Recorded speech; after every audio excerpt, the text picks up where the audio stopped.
Laurie Edmiston, it's time to retire Canada's AIDS epidemic. Having turned 62 months ago, I know there's nothing quite like a milestone birthday to force you to get serious about your priorities and your future.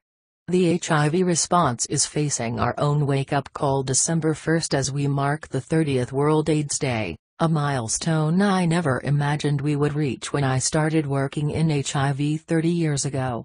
I have spent half my life working in the HIV response and, while our goals have remained unchanged, reducing HIV infections and keeping people healthy, they have sometimes felt lofty and long-term. Something to strive toward but always just out of reach. That is no longer the case. Hundreds of prominent HIV leaders and organizations have now endorsed a new consensus based on years of scientific research. A person living with HIV who takes treatment, to the point where the amount of the virus in their body is undetectable in blood tests, does not transmit the virus to their sexual partners. In short, undetectable equals untransmittable. This new scientific consensus has tremendous implications for people living with HIV. But it also demonstrates that ending the AIDS epidemic in Canada is much more attainable than we previously thought.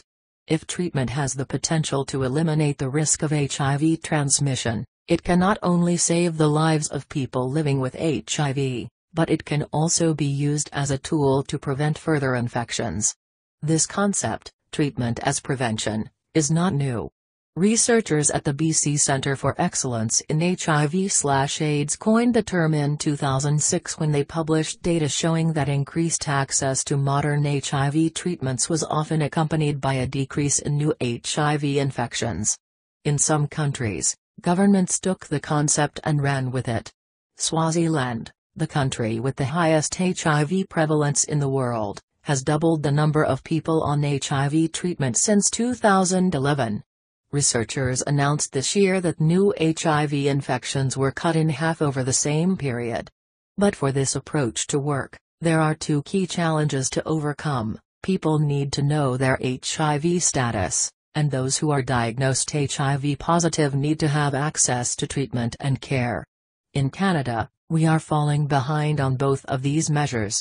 1 out of every 5 HIV-positive Canadians doesn't even know they have the virus. Among Canadians who have been diagnosed, only 3 out of 4 are accessing treatment. Unless we do something drastically different in our approach to HIV testing and treatment in the next 3 years, Canada will not meet the global target set by the joint United Nations Programme on HIV/AIDS to end the AIDS epidemic by 2030. As we enter what should be the final decade of the global AIDS epidemic, it's time for Canada's leaders and policy makers to get serious, step up, and do what can be done now. Step up HIV testing campaigns. Offer HIV screening to everyone as part of routine doctor's appointments. Approve HIV self-testing kits and make them as accessible as home pregnancy tests. Make sure all people living with HIV can get the treatment and care they need to stay healthy and remain untransmittable. Let's retire this epidemic once and for all. Laurie Edmiston is Executive Director of CATI, Canada's source for HIV and Hepatitis C information.